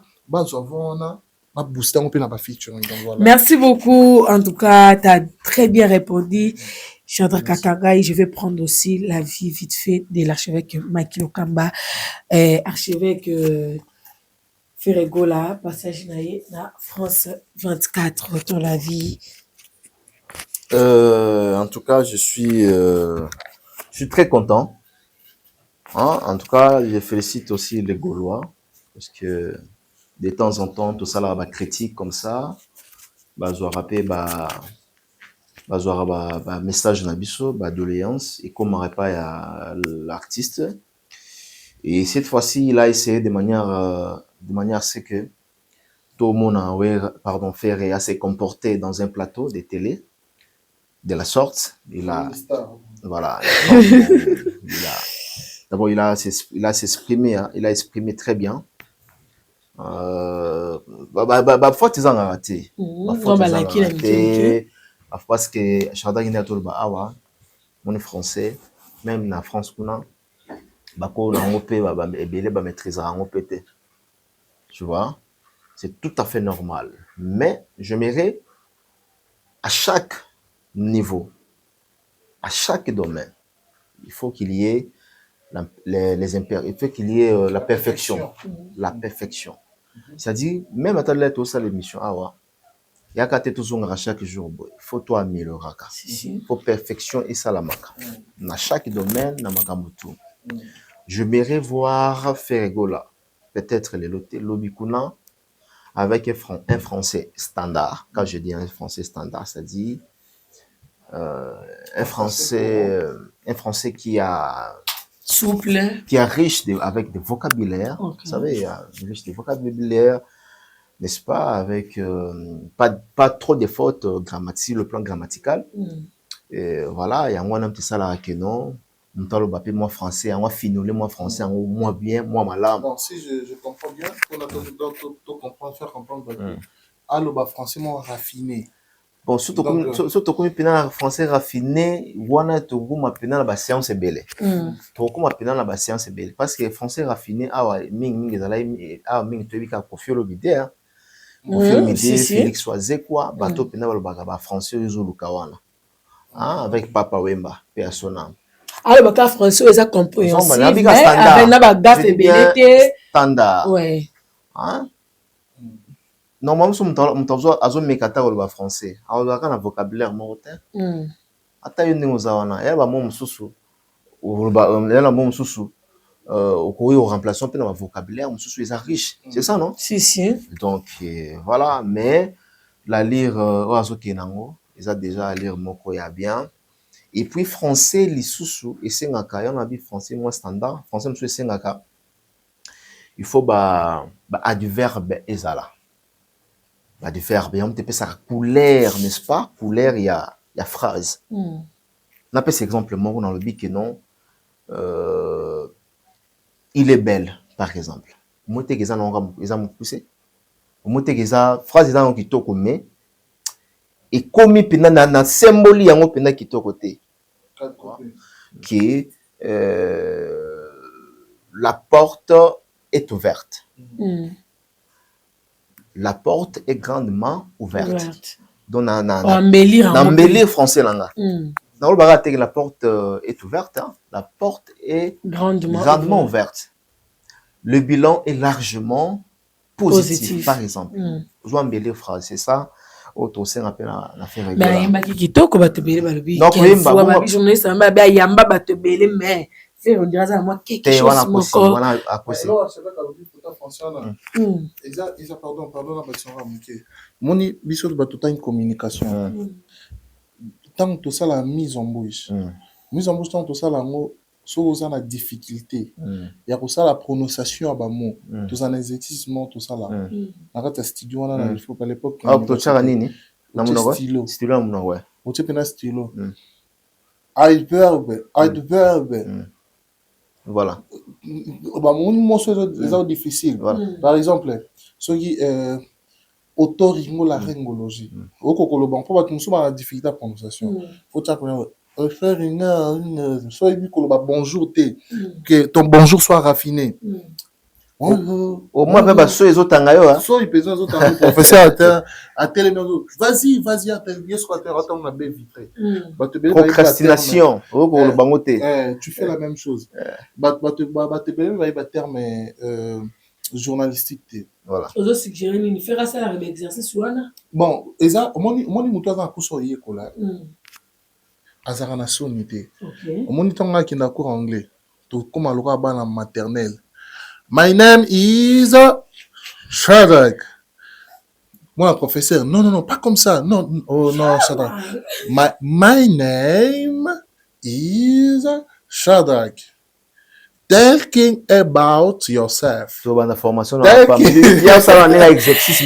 beaucoup, Shadrach. Voilà. Courage. Faire rigolobi journaliste en a aussi parce que faire rigolo là déjà bien et puis bato les cas déjà voilà c'est une manière on peut couper sa valeur il faut considérer invité c'est tout à fait normal sur un plateau waouh oh quel talent quelle belle voix aux hommes si et c'est une manière il y a qu'on transmettre inviter quelque chose donc mais faire rigolo là non on va éviter que faire rigolo là bien non on éviter que faire rigolo là Jésus de nuances donc il chante très bien. Puis félicitations la CP pena faire revu surtout ebaki nandinga goloba na faire lelo na moni changement ezali. Merci beaucoup moi aussi je lui dirais félicitations tout le monde penza amélioration et vraiment il tient compte de on est surtout bané koloba mo je dirais que ganga trop tout comme comment on appelle ba résultat là et directement vous gardez le micro on va parler du live de l'artiste Mission Fally Ipupa Lobezaki a koyinda plus de 45 000 personnes connectées sur TikTok sur 45 000. Si, j'ai fait des calculs sur TikTok. Non. Je ne parle pas de la fin. Par exemple, la bateau battle à Libanda live, la bateau battle à Katia live. Bateau battle à Katia live, vous avez 45. Tant que cylindé, ça là qui 300 et quelques. Non, 4 et non, avant au 4 ans, combien de 400. Ah, OK. 400. Donc archevêque n'habité. Non, d'abord tu peux parler sur les lives. D'abord c'est la force hein, c'est la force. Au moni ko sala ba nombre de vues wana et surtout que ba spectateurs balanda bazala connecté. C'est-à-dire aux influencer, aux impacter dans une société.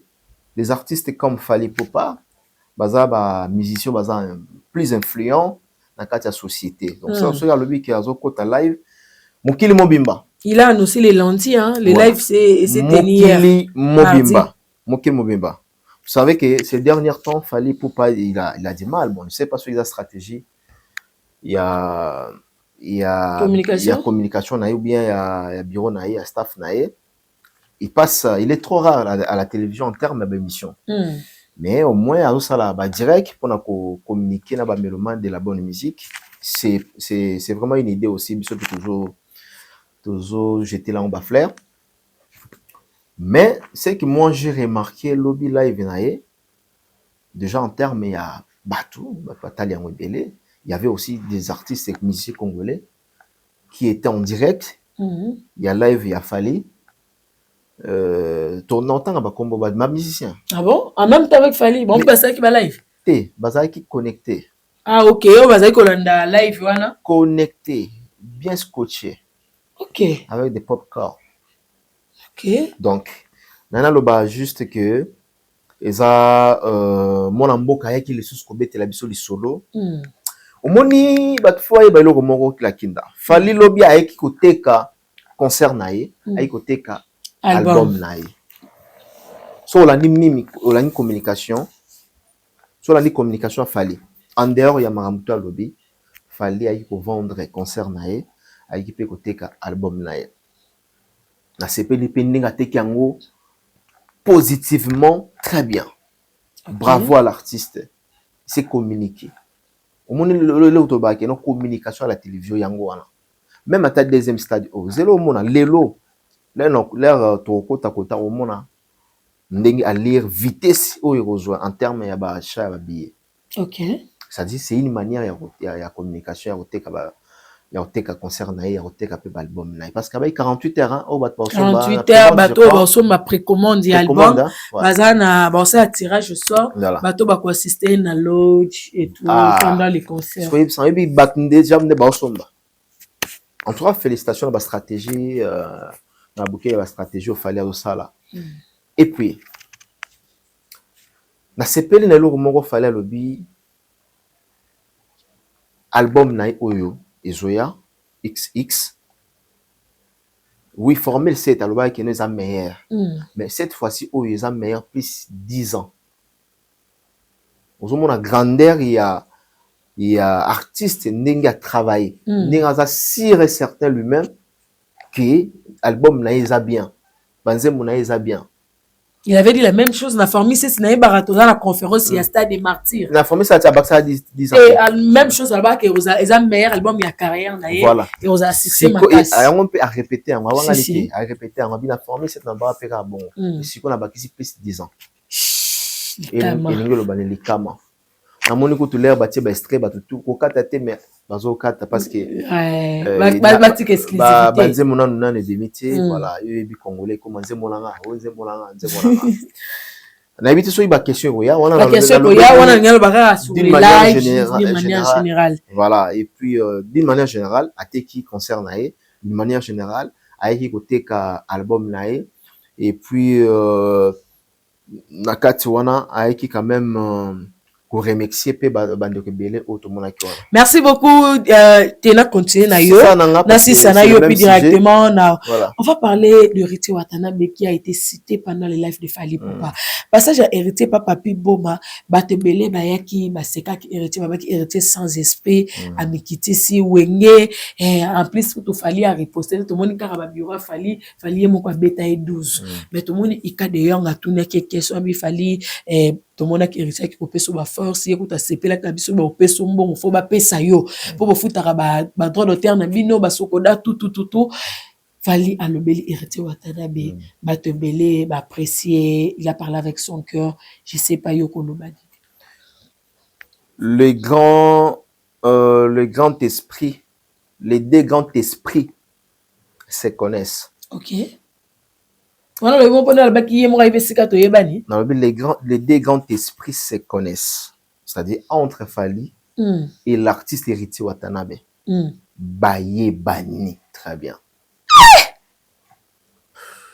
Donc comme n'habité non comme Sabine Loromon bato mosusu baomona ngo kaka nde fali alobi yango mais ezala déjà na héritier déjà aloba yango. Si oyebi ke héritier aloba yango. Si na otanga message ya héritier oyo aloba nasalaki mwa collecte ya bainformation pour na rappeler na bandeko makambo oyo héritier alobaka avant. Alobaka nini? Natanga rapidement ou bien na... Non, vas-y, c'est rendez-vous de vérité quand même. Attends d'abord. Vite fait. Voilà. Héritier Watanabe à propos na, je connais Fally Ipupa depuis très longtemps, même si beaucoup de gens se font des idées. Je les connais depuis l'âge de 6 ans. Et déjà à 12 ans, je le voyais souvent. Vous en avez? Non, toujours là, très bien. Je grandis à l'avenue Lubuzi. Et juste à côté, il y avait l'avenue où l'habitait un ami qu'on l'appelait Jobel. Aujourd'hui guitariste de Fally. Cette avenue nous séparait de celle de Fally qu'on l'appelait Sundi. J'ai même eu la chance de chanter avec lui quand j'étais petit. On a beaucoup chanté ensemble. Je ne l'ai peut-être jamais rencontré, mais s'il y a des personnes qui m'ont donné l'envie de chanter et qui m'ont mis le micro en main, ce sont eux. Ils étaient 3. C'est l'Infomu, Dolly Hiroshima et Fally Ipupa. Il avait aussi Fila Basele. Merci beaucoup, Anarchevêque. Au rappel, histoire. Comprendre, awa, Magambo, héritier Watanabe Lobi. Bien sûr que oui. Ceux qui ont la bateau, pesa bango micro, parmi les 3, Fally faisait partie. Voilà ma propre héritier Watanabe. Donc, Bayebana déjà depuis. Il y a un moment où ma propre Fally Lobi. Héritier. Pourquoi Fally Lobi bon? Pour nous, ça peut maquiller. Oh, héritier a porte-parole, il y a Fally, il y a l'autre Tindaye. Et puis pourquoi Fally bon? Parce que c'est le abimi à ouate, maman. Congolais Zakarabou, ceux qui m'ont taillé à répliquer, comité boué. Congolais a raison, place raison exacte. C'est le à lobby, héritier matalana ya pamba Fally Ipupa qui pakaote. Alors, musée qui dit ngoude, Fally qui pakaote. Koto batu ya faire balobi, yokutu. Omikomisa na Fally na makasi Fally qui paro pété. Fally si bango o rappelera bango place biso to wuti na place biso to bandi. C'était une référence de Fally ou à Sali na héritier. Soki bato wana bazoya na ba propos ya bongo faut ba rappelera bango. Place to wuti na place to bandi. C'est-à-dire moto déjà pêché au micro. C'est-à-dire alingai carrière na yo. OK. Moto a pêché au micro. Ça la carrière na moto bozo simbisanga micro, mais on a toujours reconnaissant, oui, beaucoup de respect. C'est-à-dire au moment que j'ai aimé l'artiste Fally a jeté ma fleur aussi na héritier Watanabe.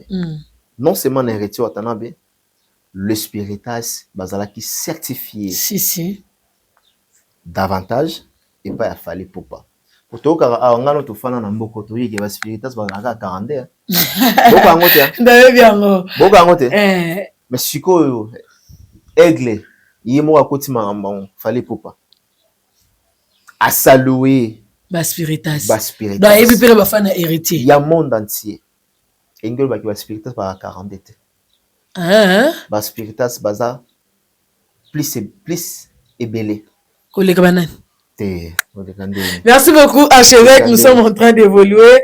Tu me permets aussi de prendre. Rapidement. Oui, c'est vraiment un état d'esprit de l'artiste Fally. Au moins, même héritier, va traiter qui est Kiyuma. Na mon peu bateau. Faut le bango bateau. Commission aussi, j'ai noté coalition. Non. On n'a pas besoin. Fally héritier, n'a pas besoin à la coalition. Fally avoir d'abord disque d'or naé pour la coalition. Coalition. Et puis également aussi avec héritier Watanabe abeti ba concert na awa héritier abeta ba salle na awa na pu ya falité na pu ya mutu mote songolo paka. Donc Congolais lingi komona mutu bazala malamu te mais alingi bango ne bazala malamu. Lorsque Ferrego a été bien avec Weranson, et ça là comme ma coalition te. Lorsque Ferrego a été bien avec Kofi Olomide et puis jusqu'à présent bazala bien avec Kofi Olomide wana bobenga ngote que non basangani ou bien ba ngba sala non. S'il s'agit ya mutu aye pemeni ya héritier ou ya mutu a jeté ba fleur et pas à Fally et commis coalition. Merci donc, beaucoup Congolais ayebaka eloko azoloba te, ayebaka eloko pe alingi te. Chantal Kakangai, live Fally Ipupa, beaucoup de personnes étaient connectées. Fally nous a parlé de son album, nous a parlé de beaucoup. En gros, qu'est-ce que tu peux dire par rapport au live? Très bien. Moi, personnellement, je dis félicitations à Fally Ipupa parce que la communication, c'est l'art. Ok. La communication, c'est vraiment un art. Aujourd'hui, beaucoup de gens ne savent pas communiquer parce qu'il y a un moment, on a Babylon, on a Bango, ils offrent pas. Ça fait une belle irette que Fally n'a pas pu venir dans un plateau télé qui a communiqué. Peut-être qu'on a album, on a X, mais c'est bien que c'est très important. Et Bisso, communicateur, nous en avons également besoin. Il y a Royamara épée, na plateau, na Bisso. Et bien qu'il y ait une raison, na bango, où il permet de souvent à l'écart, où il est bien monté. Mais quand même, c'est quelqu'un qui sait faire la chose. En tout cas, coup de chapeau à son bureau, à son staff, qui, par contre, au-delà, il y a sortie médiatique, à ça, la rappelle trop té. Mais quand même, quand il est fait, ça touche, et ça touche jusqu'au fond. Bien que matraquage est très important. Ça, je l'ai dit et je le resignale encore, je le redis. Matraquage est très, très important. La communication, ça reste la communication. Parce que la promotion est engagée dans la communication. On ne peut pas promouvoir sans communiquer. Donc, quand nous sommes en train de promouvoir un œuvre, un artiste ou une musique ou un talent ou quelque chose dans une situation donnée, et on engage la communication. Et le rôle artiste Fally ayebi ko sala likambango nde fille balobaka asa likambango wow kitoko. Donc il fait ça bien. Mais si je vais venir dans les lives, et moi personnellement je me dis que il avait juste bien préparé. Il a touché les fonds. Le live, c'était une réussite. C'était une réussite. C'est un live, hein? Ouais, c'est un live. Ouais, c'est un réussite. En tout cas, total. Ok. Pourquoi je dis total? Parce que na batam qui on a au salle sur 2 heures de distance, 1h30. 1h30, 1h40. To capter ma kamunyo sur ma moko. Ok. To capter qui sold out DJ Salemaki, to capter qui batufo basomba, to capter qui promotion moi zo salle ma pour passer na dîner après concert les trois, to capter que XX ezobima, to capter voilà, to capter que batu basomba na précommande, to capter que ayembeli 12 ayembeli 2 3 4 personnes, to capter que à immortaliser moi batu, to capter moi mambo belé. Et tout capter à honorer d'autres artistes et musiciens congolais. Ou même plus loin, notre archevêque, Mambo Héritier directement. Donc, ce qui veut dire, c'était un live qui a vraiment touché les fonds. Et englobé Nyon surtout. Donc, mais quand on prépare, on va ça là-bas, on Nyon surtout balamoko. Et là, on va courir que le bangon épisode par épisode, le bien on Nyon surtout balamoko, et puis la communication, elle est partie. Et c'est quitte à maintenant de voir la suite, comment tout ça, la pomme en mot, tout le bas qui est et là, la tête qui ne touche pas fond. Parce que la promotion reste la promotion. Okay. Bien qu'ils peuvent dire que t'es non, bah, somba, billet, il y a VIP et tout ça, la soba, ça, là, on va lobby ici, bah, somba, moi, masse, moi, moment est là, mais soba, continuer la promotion, au moins, qui va billet, on a écouté, comme un peu, peut-être, bah, somba, on a pris. Non, pas forcément. Moi, personnellement, je n'en ai pas besoin. Mais quand même, ce que linga et ça la paix bien les mon peu on dirait mususu bazo sengango donc bazo sengango te ba lo bango. Mais si je vais rapidement aller à ce qui concerne notre Nimambawata, il y a héritier Watanabe. Moi, je dis. C'est ça qui héritier, faut.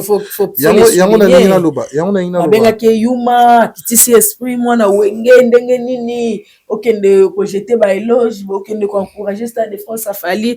En tout cas, ba tebe ba senga ki héritier fala il n'y aura qu'à question na, mais il y a ça là qui preuve il y a bon sens. La maturité, et tout, il y a intelligence, n'habiter Fally par exemple c'est lié à son et ça l'indéniable. Voilà. Yango balobaka ignorant à côté d'Amérique ignorant. Na vie, il faut tambola la philosophie balobaka l'ignorance n'exclut pas le contrôle. OK. Donc au côté vous allez ignorant mais au contrôler et va nous permettre yo olongola kana ignorance. Héritier Watanabe c'est pas un ignorant. C'est pas un ignorant. Aebi qui aujourd'hui musicalement parlant ndeko wana aosala mamba kitoko oyo eza vie aux yeux de tout le monde. Et c'était normal pour le gouvernement congolais ya soutenir concert ya ndeko wana na stade de France. Pour lui, c'était normal. Et puis, comme un vrai monsieur, comme un grand artiste, comme un grand esprit, il a dit ça haut et fortement que ndeko na biso fali wana bomona o azo salema no esalema te mongo wana il faut pas pesa malgré zo moté mais faut pas pesa yango ba o bazaki ba ignorant ba o on n'est pas dire zoba ba yaki ba fingi ba lobby ozolingo mi comme ça warrior c'est léo aye a lobby ba côté kuna ba lobby ba golo pe ba zu yango pe ba lobby on a ni na ba on ba communiquer qui mais quand même héritier il était un mental d'acier à coca a bête yango kara aujourd'hui fallait que l'obéla héritier et c'est l'autre. Est-ce qu'il ne fallait l'obéla héritier fallait du monde ne fallait l'obé qui héritier yebisa bango place au banaka fallait du monde. Merci pour la reconnaissance et tout. Bien, wana siko likambo tolinga toza nango la reconnaissance. En écoutant Fally, il n'a pas seulement parlé d'héritier, il a parlé de tous les artistes et musiciens congolais qui marambo oyo tozalaka nango ya ba polémique wana ba nini yango nezong sa musique na biso sima. Donc so tolongo na ba polémique au mona makambo tosala ekende liboso. Ce qui veut dire so ba démérer na kata polémique. Oyo azwaka 1000 vies, azwaka 1000 vies. O ba yo ka na bandu na Kikwiti na Lemba na Masangambila na wapi ono esuka ngo peka na Masangambila. Soko lingi okoma koyoka makana na Côte d'Ivoire, okoma koyoka makana ba Sénégal, okoma koyoka makana ba place esengeli peut-être amsuya kindara. Il faut la conseil ya moto akinde sika na parce qu'il y a ebi na polémique tenda sala makambo wana. Et alors couper ses héritiers Lomea to longonia na miso bato na miso mokili, c'est aussi un grand esprit. Et c'est l'action d'être reconnaissant. Balobi, omoni héritier ton aloba kiango, tout le monde a kiango pesa kité. Non pesa ndaki sa elo mo boy. Zora, moni aboa ki téléphone boy. Na boa ki eke maleme. Mais force ya pesanteur o ebe na ngo e ebe nango na fasina e ya kamango. Mo so boa ki libanga. O boa kiango penda. Omoni keye eke nete eke na mo pepe pesango. Mais tango banda ko kita. Ceux qui n'ont na vitesse à 10, ils ont na vitesse à 80. Si. Donc, ce qui veut dire, il a fallu peser ma casse. Et bimisi ma kele na ma casse. Pourquoi? Parce que merci on est les kilos. Et puis, ils ont ici na kikala. Batona o ba ko loba. Wana atangi ba seleyo indirectement. Atangi bato nyo soto wana o ba ka ko critiquer. Ayebisi bango yebisa bango ke ngana yo, c'est pas une histoire ya kilelo. Ezaki ngana yo to uta place moko bo auto na histoire soto ki to beta on a TV to beta pour preuve d'archevêque à lobby na tangi ba makamo héritier lobaki héritier pas reconnaître qui était non wana ndeko na ye amona tango zona na ba 6 ans tango akomi na ba 9 ans na ba 12 ans et puis il a reconnu qu'il y a parmi bato ba bosso ba simbisa micro notamment les grands frères de Saï c'est les Kibinda et puis na Fally Ipupa ba ene na ba simbisa micro de bosso so yo so mutoyer aloki aleki apesi ndeko ne ba force. Pourquoi il faut Zara aîné? Pourquoi il faut soit Céléo? Pourquoi il faut soit peut-être Bato Ferré, Toba Golo? Pourquoi il faut soit bon? Là, c'est quand même place on en est non comprendre. Pour moi, pour Ritier Watana, j'ai dit en tout cas c'est nickel. Ba Spiritas va reconnaître Bango parce que les Spiritas aussi reconnaissent que les warriors existent. Ils reconnaissent aussi que les warriors baosa la boulon na bango biende baoso makaba billet ya ndeko na biso mwana mai ya okobeta na ndule et puis mwana Fally a reconnaître pe ba Spiritas au mona so ba Spiritas soki batika date boy ngingo so wata amuta tembe ozo ba Spiritas pe bacha encore arena ba bacha na encore arena maman parce au mona ke sold out basala ngo pe mission congolais par Fally a sala ngo pe na 1 mois na 2 mois à sali sold out à part Fally on a encore arena à part Fally on a pe mission mon congolais a beti ngo pe na 2 mois 3 mois bo sold out wana héritier ne misu basali ba 7 mois 8 mois ne sold out ne salamité bo wata me kaucha on mona ka sold out pena et salema donc ce qui veut dire tant Fally azotanga comme héritier Watanabe et azo pesa ba force et voix wana et qui ne makasi ne apesa exemple ya libanga tant qui te vitesse ça m'arrête pourquoi Fally c'est un artiste de renommée et alors de renommée je le redis encore de renommée internationale avec I majuscule Donc muto a touché moi ba fond ya ba anglophone, muto a touché ba fond ya ba francophone ou a kota tina kati ya ba fond na. C'est donc kakanga to kola to la muki to mo pe héritier Watanabe na Stade de France ya fallait pour. Oyebi ke prière na nga il faut na kota ma bondeli. Ah bon ça peut il faut na kota ma bondeli. et quoi ça peut réalisable. Souhait na nga eza wata ayemba pembe na fali na Stade de France.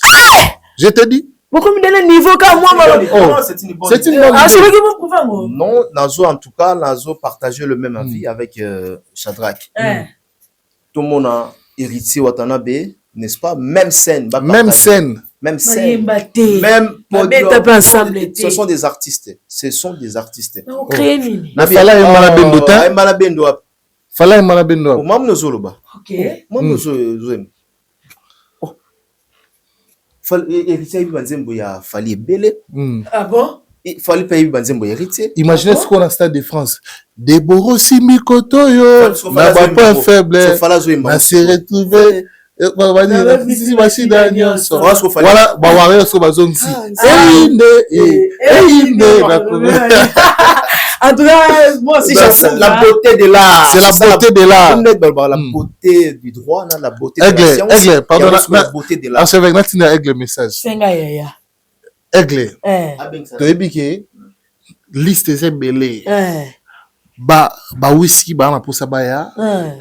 Aya ba na posa baya, ba Charles Dipanda, ba Nino, ba Naza, ba belé ba na posa baya. Et puis surtout na Congo, ba vie belé pe ba na posa bazala. Mais ceux qui n'ont ça la demande de mon corps.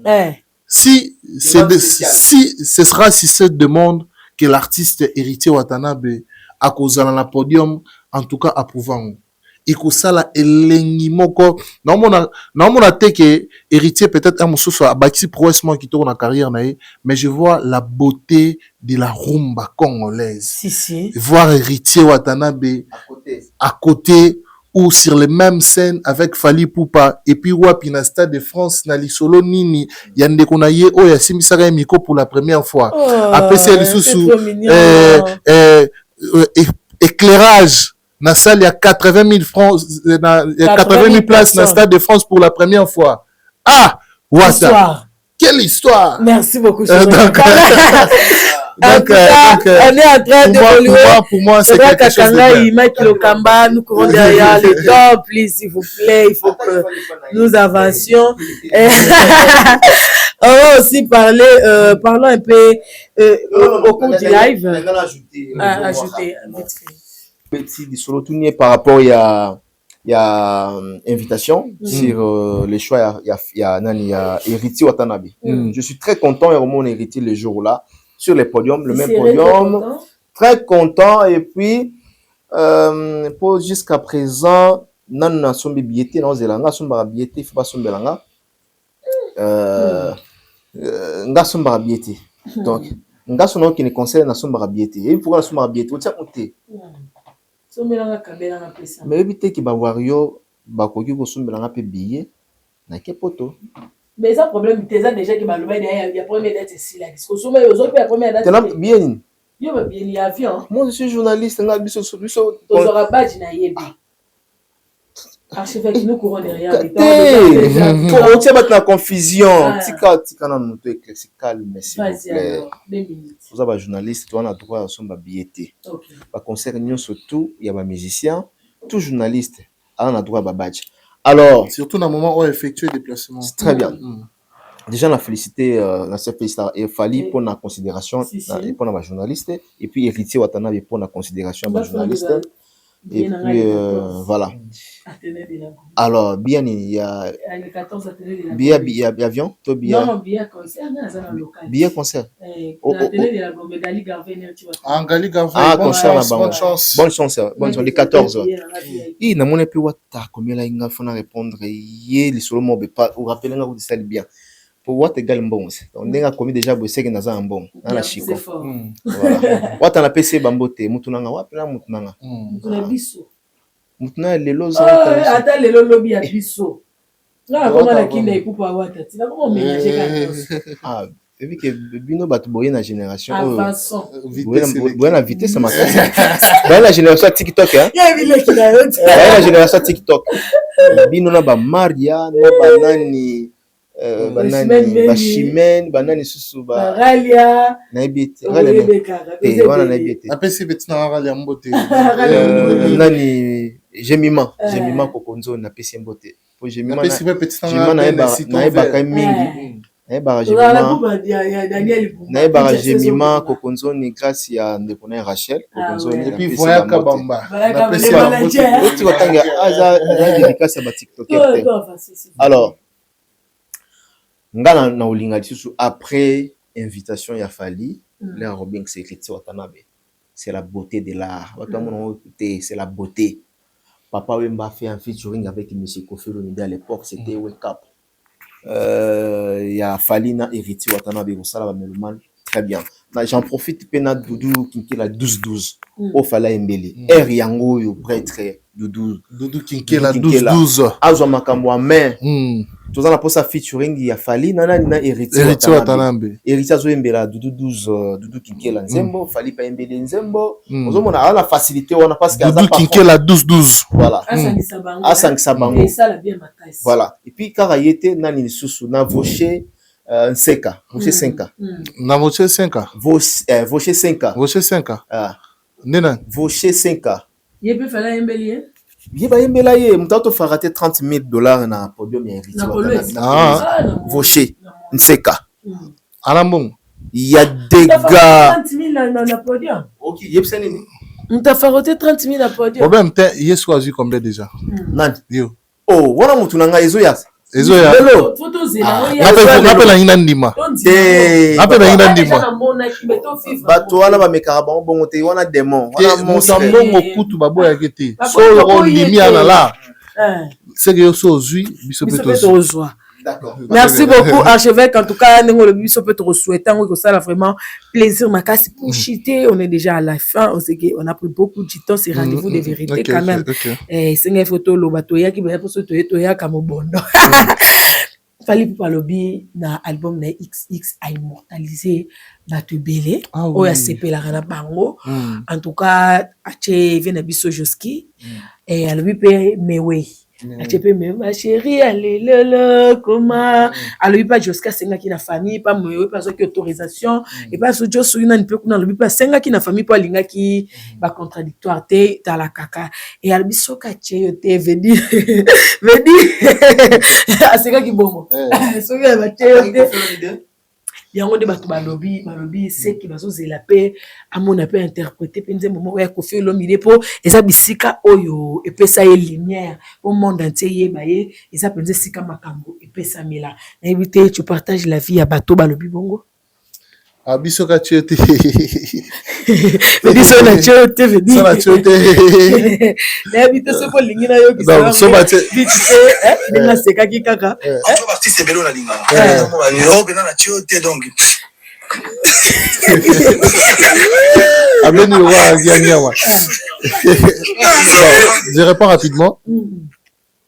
Omoni, pourquoi ceux qui attirent raté bato balo raté. Soit attirent JBT bato balo raté. Vous appelez c'est quiz non bi na pèse exemple. Référence Nezara Wenge hein. Na pèse exemple. Mais il y a où est passable normal peut-être un mususu attirent oui raté ils normal attirent JBT ils normal. Mais soit attirent Kofi pourquoi bato bamo na normal. Alors que pour nanga il faut que tu ne Kofi bacha été mais bacha wera bacha JB. Koloba boy. Mais oui, je te dis la vérité. Non, wananga na kusepela te. Mais ça pembe. Les apembe moni papa o aboti mwana. A sepelaka na mwana. Papa abanola ne mwana olanda. Mais soki papa mwana abanola ne papa ozu ochodine et que mwana azu azoki.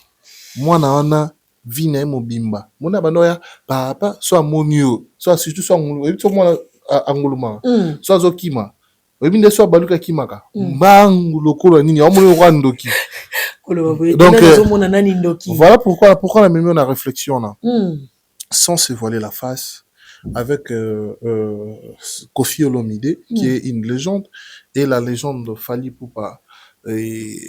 Courant Yamalonga, Yamalamu ezalaka te. Courant Malonga, Yamalamu ezalaka te. Kofi na Fally baloba na raté. Ah, mais vie mo kalobanga komela Fally répondre été. Oh, Fally abeta Kofi 12. To mona ngona matanga. Fally akina matanga yana je crois que c'est papa archevêque, c'est papa toi maman. Ya papa na matanga balikana. Matanga papa Kofi. Mais fallait qu'il n'a pas pour un respect pe honneur ya liboto azaki nango peut-être ba Didiston banani ba perdre pépé na bango ala ni bango na matanga. Pour moi, je pense que Fally Ipupa soka tie pena vie quadraté c'est normal. Na bandeko tout ba loba qui au bois keli Kofi, au seki au bois keli Kofi, abwa Kofi te. Aboka Kofi ndeni ya lobi kande so batie ote pour elenyo ekozana bon mwana. Imaginez ce que yoza grand ba komisa koza légende ba komisa koza nani na ba titre nyonso ba pesa ko honorifique et que les gens ne moro o azo teka musique ya Congo positivement abimisi album ayembi ba légende ce que yo légende batie ote ba to ba comprendre que yoza légende makasi te mais ba légende makasi nde ba Joski ba Mewey ba légende makasi ba o ba ozana katsa nini wana.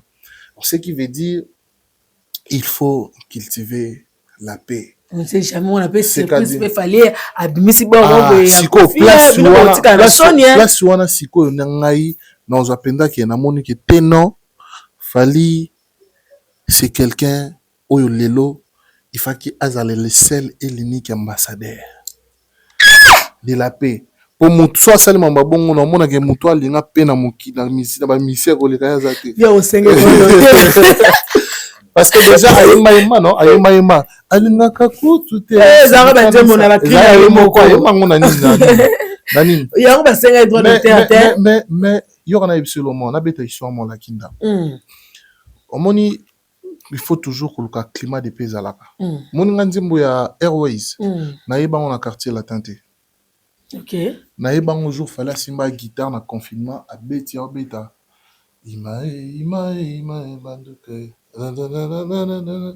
yozala nesika nanga yo micha nesika nanga ko et mon nom comme ça Ozzy Airways d'amour na comment yo kanzi mwana pe na sepela na ngona linga ngo pe malamo ce qui veut dire même héritier soit Zui dis-moi non pas sur exemple moi dis-moi on me dit souvent que Jésus n'était pas noir.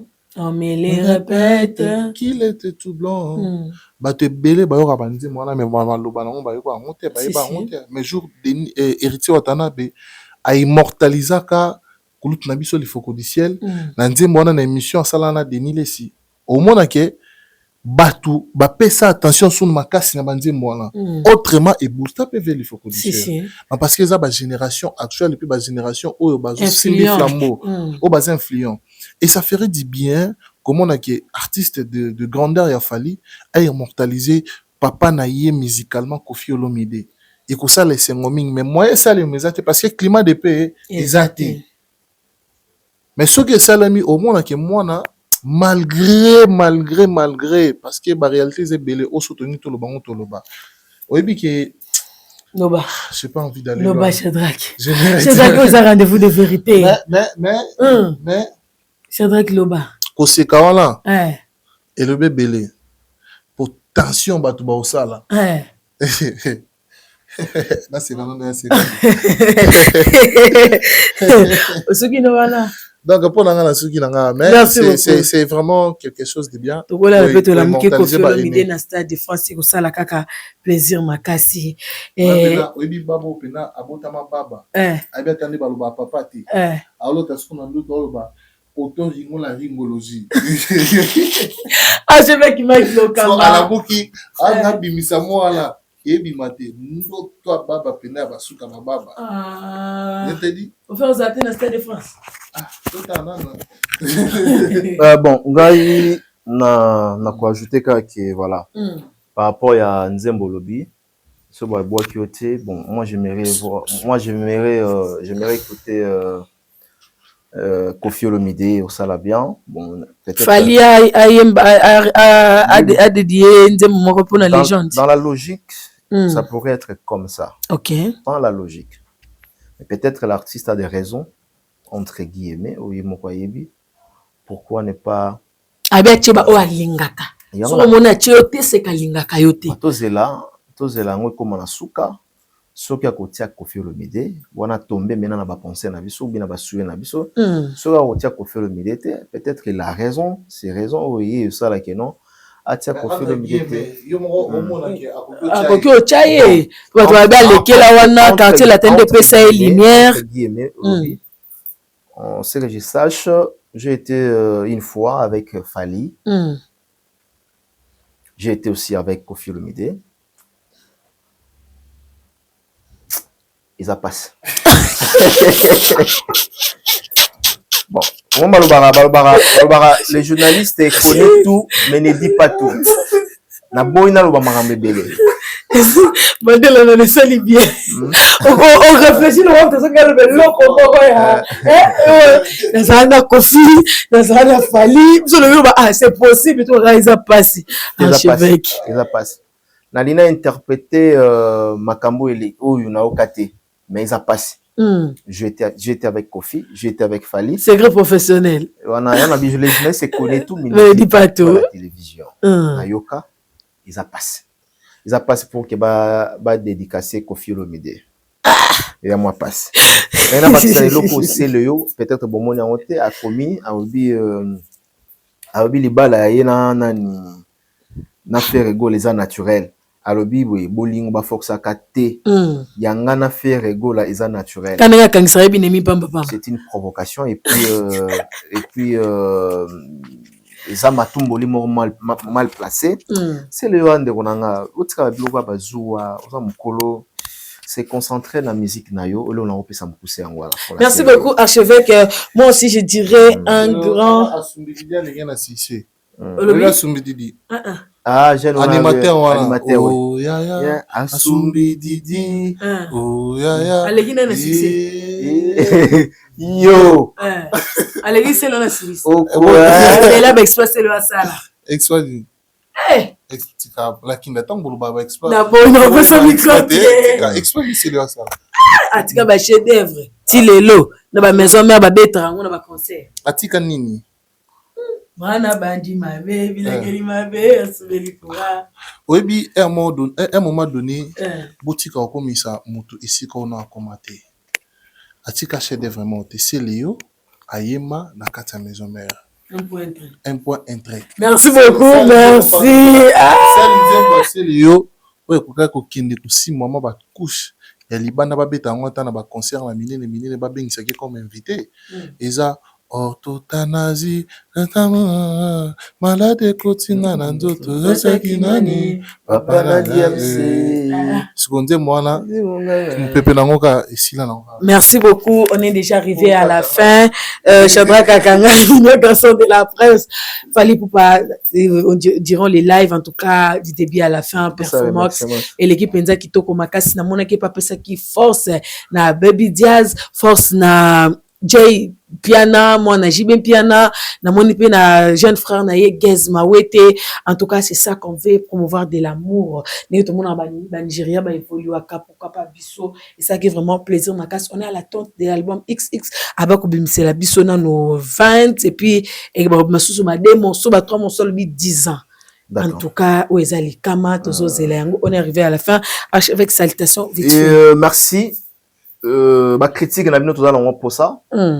Na bike ba lobaka ke na kata bino ma pour ça non ba critique dans le sens qu'il y a net le bel faire net le bel Fali héritier toza na pour ça et surtout que pour na clôturer na saluer davantage sorties médiatiques de l'artiste parce que Azara qui est vraiment dans le lobaki tantôt nanga que la qui esprit na une grandeur dame.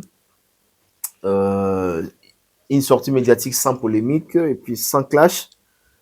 Il a été cohérent dans la propos naé. Félicitations à l'artiste. Je dis merci au boss. Hein. Donc, boss moi à la biso depuis quelque part. Boss Dr. BK 001. Boss Dr. BK 001. Il y a Léa qui n'a pas besoin de lire qui te veut que tu commentaire. Yesika sachet. Papa, tika ya silisa. Tika Laissez ya la micro s'il vous silisa. plaît. Laissez la micro. Heureusement que Boss Dr Beka. Boss Dr Beka 001. 001. Voilà. Donc, Donc tu peux ma beauté ou combo. Donc 001. Donc parmi bateau bazanga na nombre 1 kota okaba. Très bien. Ah, merci. Boss Beka. Boss. Big salutation. c'est bon non? Voilà. Dans Silisika on a Voché Nseka.